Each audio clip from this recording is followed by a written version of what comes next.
अस्सलामु अलैकुम वरहमतुल्लाहि वबरकातुहू।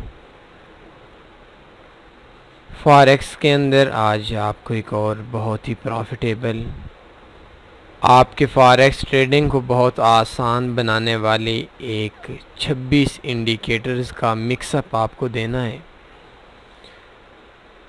इससे आपकी फॉरेक्स ट्रेडिंग आपको मार्केट के ट्रेंड का, मार्केट के बैलेंस का, मार्केट के इंडिकेटर्स का आपको बहुत ही आसानी से आइडिया हो जाएगा।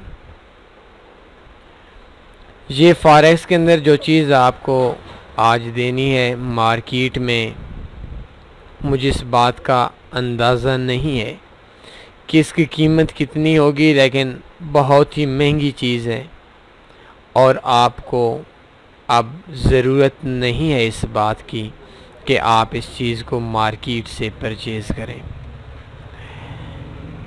दूसरी चीज़ कि असल में ये एक स्ट्रेटजी नहीं है। इसमें मैं आपके 1-2 मिनट लेकर आपको स्ट्रेटजी के हवाले से बताऊंगा।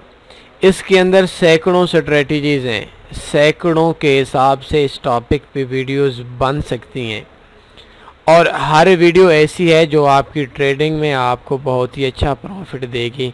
आपके लिए बहुत ज़रूरी है, थोड़ी सी मेहनत आपको करनी पड़ेगी खुद ही, और बाकी 1-2 चीज़ें आज मैं आपको समझा देता हूँ। सबसे पहले आपने आना है www.tanniforex.com। इधर ओपन करेंगे तो आपको इस जगह पे पहले फॉरेक्स बैलेंस स्ट्रेटजी, अगर आपके पहले नंबर पे नहीं है, लाजमी सी बात है एक दिन के अंदर नहीं है, FXX26 पे क्लिक करके सर्च के बटन पे आप क्लिक करेंगे तो फिर आपके पहले नंबर पे इधर शो हो जाएगी। इसके ऊपर आपने क्लिक करनी है। तो जैसे ही आप क्लिक करेंगे तो एक बहुत ही लंबे आर्टिकल के साथ आपको एक इंडिकेटर्स की फ़ाइल आपको मिल जाएगी। जस्ट आपने क्लिक करना है डाउनलोड FFX इंडिकेटर्स और आप देख सकते हैं क्लिक की, कुछ सेकंड्स लगाए और डाउनलोड स्टार्ट हो गई। ये देखें, इस जगह पे मोर पे आना है, डाउनलोड पे क्लिक करनी है, शो इन फोल्डर कर लें। ये देखें, इधर आना है, कॉपी कर लें और अपना MT4 ओपन कर लें। फाइल पे open data folder, MQL4 indicators and इस जगह पे आपने पेस्ट कर देनी है। पेस्ट करने के बाद आपने इधर एक्सट्रैक्ट हेयर करेंगे तो एक न्यू फोल्डर आपका ओपन हो जाएगा, एनी MT4 इंडिकेटर। ये देखें, अभी आपको क्या करना होगा, इंडिकेटर्स पे आपने क्लिक करना है और रिफ़्रेश कर देना।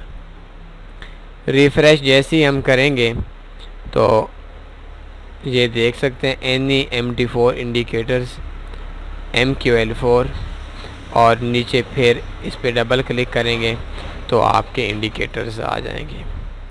मैं न्यू टैब ओपन कर लेता हूँ किसी और करेंसी पेयर्स का।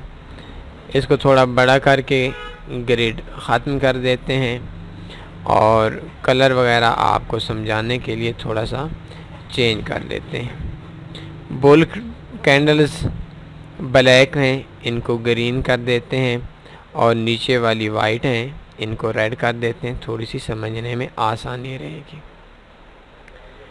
अभी देखें बेनिफिट सबसे पहला क्या है।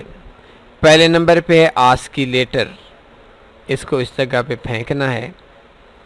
इनपुट्स पे आपने देखना है, ये टाइम फ्रेम है M1, M5, M15 सारे टाइम फ्रेम है, ओके कर देना है। अभी देखें,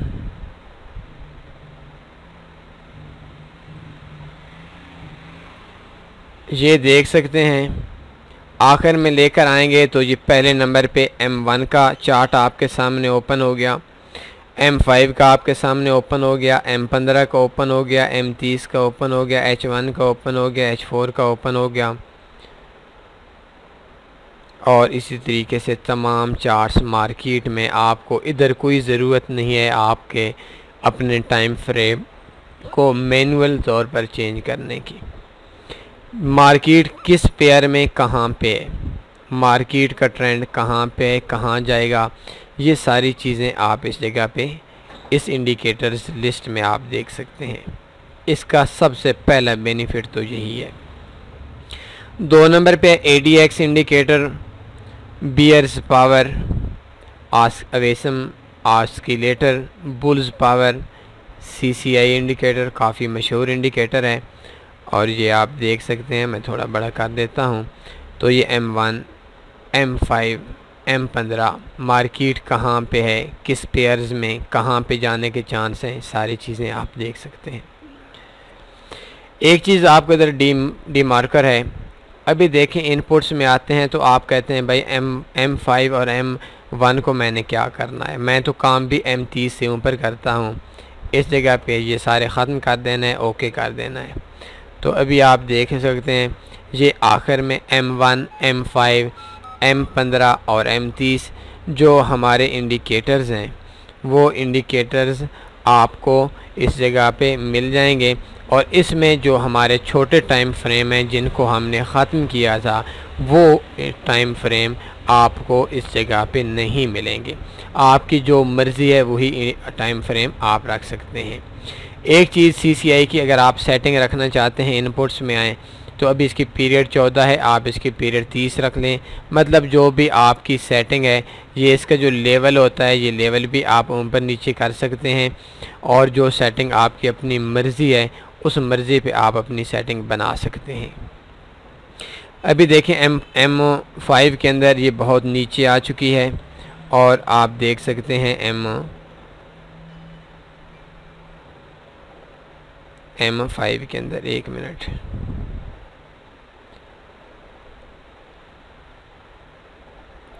ये काट देते हैं तो M5 पहले नंबर पे आ जाएगा। ये बहुत नीचे आ चुकी है, फिर मार्केट के अप जाने के चांस हैं। तो आपको पता होगा CCI इंडिकेटर के हवाले से कि किस तरीके से आप रीड कर सकते हैं। आपने इधर से देखना है और आपने अपनी जो स्ट्रेटजी है वो स्ट्रेटजी आप लगा सकते हैं। आपकी मर्ज़ी जो आपने इंडिकेटर लगाना है और जो आपको इंडिकेटर चाहिए। मोमेंटम इंडिकेटर है, मोमेंटम इंडिकेटर का भी आपको पता है, मार्केट के ट्रेंड के हवाले से आपके लिए बहुत अहम चीज़ है।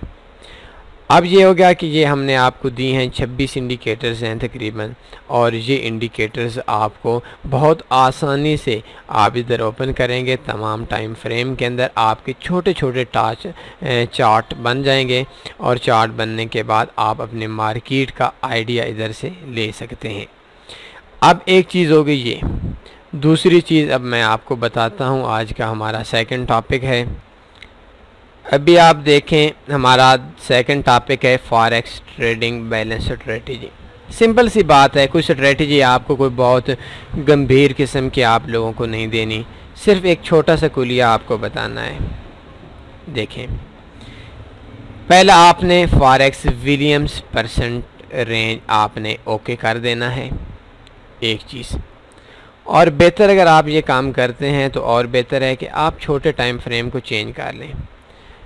M30 से जो कम है ना, या M30 है, इनको दफ़ा कर दें, ये हमारे काम के नहीं है। M1 पे हमने मार्केट का क्या करना है, H1 से स्टार्ट होगी। दूसरे नंबर पे मेरा पसंदीदा indicator OBV on balance volume, इसके ऊपर अगर आप करते हैं तो मैं आपको एक मिनट बता देता हूँ। ये सब का आपने एक जैसे टाइम फ्रेम रखने हैं। ये देखें, ये दोनों एक दूसरे के ऊपर आ गए, लेकिन हमने ये काम नहीं करना, हमने ये काम नहीं करना, हमने इसके ऊपर नहीं फेंकने। ये आपका पहले वाला है और ये दूसरे वाला OBV, इसको इसके ऊपर फेंकना है। उसी तरह सेम पहले की तरह आपने ये सारे इंडिकेटर्स टाइम फ्रेम एक जैसे सेलेक्ट कर देना है और ओके कर देना है। 2 इंडिकेटर्स हो गए। तीसरे इंडिकेटर आपने इस जगह पे करना है मोमेंटम इंडिकेटर, ये भी कैंडल्स के ऊपर रख देना है। इनपुट्स में आकर हमने पहले जो इंडिकेटर्स थे, इन इंडिकेटर्स में हमने जो टाइम फ्रेम सेलेक्ट किए थे इसमें भी वही सेलेक्ट करने हैं और ये आप देख सकते हैं 3 इंडिकेटर्स का मिक्सअप आ गया। चौथा इंडिकेटर आपको इस जगह पे मोमेंटम इंडिकेटर आपने लगाना है। या मोमेंटम नहीं लगाते तो आप RSI लगा लें, मोमेंटम लगा लें, CCI लगा लें, RSI लगा लें, डी मार्कर लगा लें। ये जो 4-5 किस्म के हैं डी मार्कर लगा लेते हैं तो आप इस जगह पे आकर ये हमने सेटिंग ओके कर देनी है। अभी देखें, मैं इस चार्ट को थोड़ा बड़ा कर देता हूँ। पेयर जो भी आ रहा है थोड़ा छोटा इधर से कर लेते हैं। D1 है, D1 के अंदर इस पेयर के मार्केट दरमियान में है। हमारे जो जितने भी वॉल्यूम्स वाले इंडिकेटर्स हैं वो सारे बता रहे हैं। इधर आप देखें, हमारा जो वीक 1 में है मार्केट बहुत ज़्यादा ऊपर पहुंच चुकी है और वीकली तौर पर हम एक सेल की ट्रेड लगा सकते हैं। ये आप देख सकते हैं मार्केट ऊपर गई और इस इंडिकेटर के मुताबिक जब इस लाइन को क्रॉस करके नीचे आ रही है तो हम एक ट्रेड लगा सकते हैं। दूसरा इंडिकेटर्स बैलेंस के हिसाब से ये है कि ये इंडिकेटर्स जो है, ये नीचे वाला डी मार्कर इंडिकेटर, ये भी अभी थोड़ी सी टच करने वाला, इस लाइन को टच करेगा तो इसके बाद हम लगा सकते हैं। मोमेंटम इंडिकेटर को देखते हैं तो मार्केट बहुत ज़्यादा ऊपर जा चुकी थी और ऊपर जाने के बाद मार्केट नीचे आई। लेकिन एक चीज़ मैं आपको बता देता हूँ, डी मार्कर इंडिकेटर हमने गलत लगाया। मैं दोबारा लगा देता हूँ डी मार्कर का हमारे साथ जो ये देख सकते हैं हमने M30 से कम जो हैं ये सारे हमने काट देने और ओके कर देनी है। अभी ठीक आ गया। ये सारे मंथ पे हैं, ये सारे वीक पे हैं, ये सारे D1 पे हैं। आप देखें कि ये बैलेंस के हिसाब से मार्केट, कोई भी दुनिया का कारोबार होता है तो मार्केट अगर 5000 से लेकर 15000 तक जाती है तो वो पहले 5000 से 6000 पे जाएगी, 6000 से 5500 पे आएगी, 5500 से 7000 पे आएगी, 7000 से 6500 पे आएगी, 6500 से फिर 10,000 पे जाएगी, 10,000 से फिर 8,000 पे आएगी, 8,000 से फिर 12,000 पे जाएगी, 12,000 से फिर 11,000 पे आएगी। मतलब market up down up down up down इस तरतीब से चलती है। तो बैलेंस जो है इसके लिए अगर मार्केट एक तरफ बहुत ज़्यादा चली जाती है तो फिर मार्केट दोबारा वापस आती है और इसके अंदर हमने इस मार्केट के टेक्निक को समझकर जो हम ट्रेड लगाते हैं इसको बैलेंस के हिसाब से ट्रेडिंग कहते हैं। अभी देखें, इन 4 इंडिकेटर हैं और इनके अलावा और इंडिकेटर भी है। मैं कोई और पेयर लगा लेता हूं ताकि आपको समझने में आसानी हो। D1 के अंदर AUD NZD है, मार्केट बहुत ज़्यादा ऊपर गई थी और ऊपर जाने के बाद नीचे आई। दूसरा इंडिकेटर आप देख सकते हैं सेम यही पोजीशन रही। तीसरा इंडिकेटर देख सकते हैं मार्केट, तीसरा इंडिकेटर जो मोमेंटम इंडिकेटर है इसका आइडिया है कि मार्केट अप गई लेकिन अभी तक इसका ट्रेंड डाउन का नहीं शुरू हुआ। और चौथा इंडिकेटर डी मार्कर भी बता रहा है कि मार्केट अप चली गई है और ये अभी तक जो इसका D1 के अंदर है ये हमारा डाउन का ट्रेंड शुरू नहीं हुआ। लेकिन हमारा जो पहला इंडिकेटर है ये इंडिकेटर बता रहा है कि इसका डाउन का ट्रेंड शुरू हो गया है, लेकिन थोड़ा सा इनको वेट करें और इनको थोड़ा सा नीचे आने दें। और आज जब ये नीचे आ जाएंगे इस पॉइंट पे तो D1 के अंदर आप ट्रेड इंटर कर सकते हैं इन 4 इंडिकेटर्स के मिक्सअप पे। और इसका जो SL है ये प्रीवियस 10, 20, 30 कैंडल्स के इस जगह पे ऊपर लगा सकते हैं। लॉन्ग टर्म ट्रेडिंग है, अगर आप D1 के अंदर काम करते हैं आपको इंशाल्लाह इसके अंदर प्रॉफिट के चांस ज़्यादा मिलेंगे, नुकसान आपका कम होगा। इसमें बैलेंस में लॉन्ग टर्म ट्रेडिंग होती है, शॉर्ट टर्म के चांस कम होते हैं, हो जाती है शॉर्ट टर्म में। लेकिन ये जो सबसे ज़्यादा आपके काम की चीज़ है, बैलेंस के लिए मैं बात कर रहा हूँ। अभी देखें गोल्ड है, मेरे एक दोस्त हैं, मेरे जानने वाले हैं। अभी मैं आपको एक चीज़ बताता हूँ। 26 लाख का अकाउंट है, सॉरी $26,000 से ऊपर अकाउंट है। एक अकाउंट $6,000 का एक अकाउंट है। न्यू है, मुझसे मशवरा नहीं किया था, बाद में बताया। तो देखें उन्होंने इस जगह पे गोल्ड लगाया हुआ है और बहुत बड़ी में 450 औंस, 4.5 स्टैंडर्ड लॉट्स, मतलब अगर 1317.40 से 1318.40 पे जाता है तो $450 का प्रॉफिट या लॉस होता है। और उनकी जो पहली ट्रेड लगी हुई है वो ट्रेड उनकी लगी हुई है 1345 पे। अब वो बहुत परेशान बैठे हैं, क्या करें, मार्केट की समझ नहीं आ रही। तो ये जो बैलेंस है, बैलेंस बता रहा है H4 के अंदर कि देखें मार्केट बहुत ज़्यादा डाउन आ चुकी है।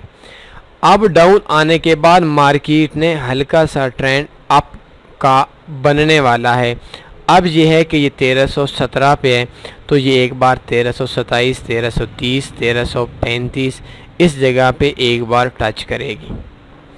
और उनको जो उनकी सेल की ट्रेड्स हैं, क्या अकाउंट्स को लॉक कर देना चाहिए, क्या अकाउंट्स को खुला छोड़ देना चाहिए, मतलब जो भी चीज़ है वो अपना आइडिया नुकसान के हिसाब से बैलेंस की जो ट्रेडिंग है इससे आप ले सकते हैं। और वो भी ले रहे हैं, मैं भी लेता हूं अक्सर। और ये बैलेंस की वजह से आपको ट्रेड में अपने मार्केट को नेक्स्ट क्या होने वाला है इसको समझने के लिए आपको बहुत बड़ा बेनिफिट मिल सकता है। अभी देखिए H1 में भी ये बहुत बुरी तरह नीचे आ चुका है। 3 इंडिकेटर्स बैलेंस वाले कह रहे हैं मार्केट ने ट्रेंड चेंज कर दिया है। एक इंडिकेटर कह रहा है कि मार्केट ने ट्रेंड अभी तक हल्का सा चेंज किया है, चेंज के चांस हैं, लेकिन क्या ख्याल है कोई पता नहीं है चेंज होता है या नहीं। इस जगह पे आप प्रीवियस कैंडल्स जो हैं इनका जो लो बनता है 1314, इस जगह पे आप 1314 पे स्टॉप लॉस लगाकर थोड़ा सा लंबे टाइम के लिए 1324, 1325 इस जगह पे आप टेक प्रॉफिट लगाकर आप अपनी ट्रेड इंटर कर सकते हैं। एक चीज़, दूसरी चीज़ ये है कि अगर आपका 1317 पे 1320 पे मार्केट जाती है तो आपने अपना स्टॉप लॉस ऊपर लेकर आ जाना है। छोटी ट्रेड लगानी है $500 पे 0.02, 0.03। तो ऐसी जगहों पे मार्केट में जो बैलेंस है ये आपके लिए बहुत ही अच्छा, आपकी ट्रेड में आपको निकलने में एक बहुत ही अच्छी चीज़ है, एक बहुत ही अच्छा मेथड है। तो इस हवाले से काफ़ी अरसे से लोग कह रहे थे कि बैलेंस पे एक थोड़ा सा ट्यूटोरियल दे दें, ऑलरेडी भी था। तो आज 2-4 चीज़ें हो गई, आपको एक बहुत ही कीमती चीज़ दे दी गई, आपको कोई ज़रूरत नहीं है बाई करने की और आप बेशक इसको फ्री में डाउनलोड कर सकते हैं। कोई क्वेश्चन होता है आपका तो आप इस जगह पे हमसे रब्ता कर सकते हैं। कमेंट्स में अपनी राय का लाजमी इज़हार करें। अपना ख्याल रखिएगा, दुआओं में लाजमी याद रखें। अल्लाह हाफ़िज़।